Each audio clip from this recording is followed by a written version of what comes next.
السلام علیکم ورحمۃ اللہ وبرکاتہ۔ Welcome to Islamic minutes. آج کا ہمارا topic digital currency, bitcoin اور NFT کے بارے میں ہے۔ کیا یہ نئی اسلامی معیشت کی طرف قدم ہے یا یہ دنیا کا ایک نیا فتنہ ہے؟ کیا یہ تمام کرنسیز تجارت کے لیے حلال ہیں یا سود اور جوئے کی ایک نئی شکل ہے؟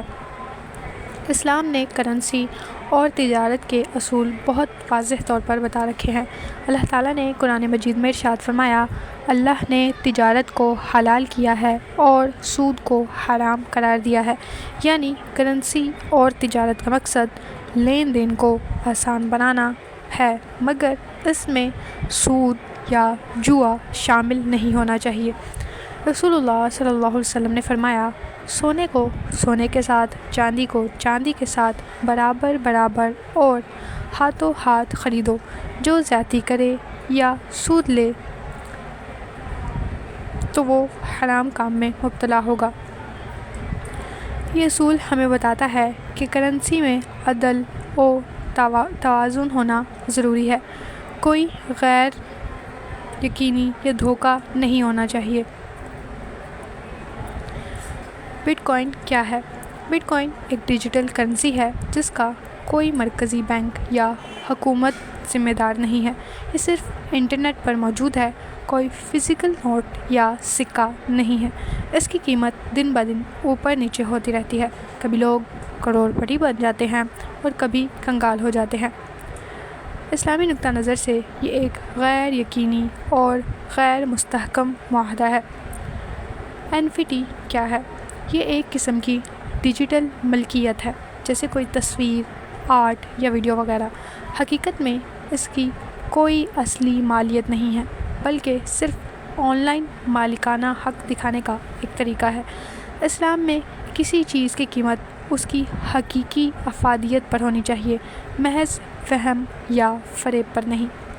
کچھ علماء کا موقف ہے کہ NFT، بٹ کوائن اور دوسری کرنسیز جو کا غیر یقینی، پرخطرہ اور جوا کی طرح ہیں، اسی لیے یہ حرام ہے۔ کچھ دیگر علماء کا موقف ہے، اگر ڈیجیٹل کرنسی کو تجارت اور لین دین کے طور پر منظم کر دیا جائے اور اس میں دھوکہ یا جوا شامل نہ ہو تو اسے استعمال کیا جا سکتا ہے۔ مفتیان کرام کی اکثریت یہ کہتی ہے کہ NFT اور جوا فی الحال بٹ کوائن اور یہ تمام کرنسیز سرمایہ کاری کے لیے ناجائز اور غیر ضروری ہیں، کیونکہ ان میں غرر یعنی غیر یقینی لین دین سے مشابہت ہے۔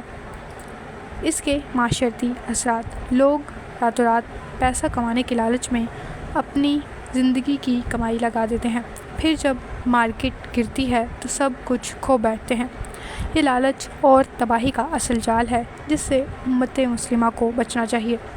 حدیث شریف میں ہے، رسول اللہ صلی اللہ علیہ وسلم نے فرمایا، جس نے ہمیں دھوکہ دیا وہ ہم میں سے نہیں۔ یہ دھوکہ دہی اور جوا بازی اسلام میں سختی سے منع ہے۔ ڈیجیٹل کرنسی بظاہر نئی معیشت لگتی ہے، لیکن حقیقت میں یہ ایک نیا فتنہ ہے۔ اسلامی معیشت کا مقصد عدل، شفافیت اور حلال تجارت ہے، نہ کہ جوا اور غیر یقینی سرمایہ کاری۔ لہٰذا ہمیں چاہیے کہ ایسے مشکوک اور پرخطر نظام سے بچیں اور صرف حلال اور شریعت کے مطابق تجارت کریں۔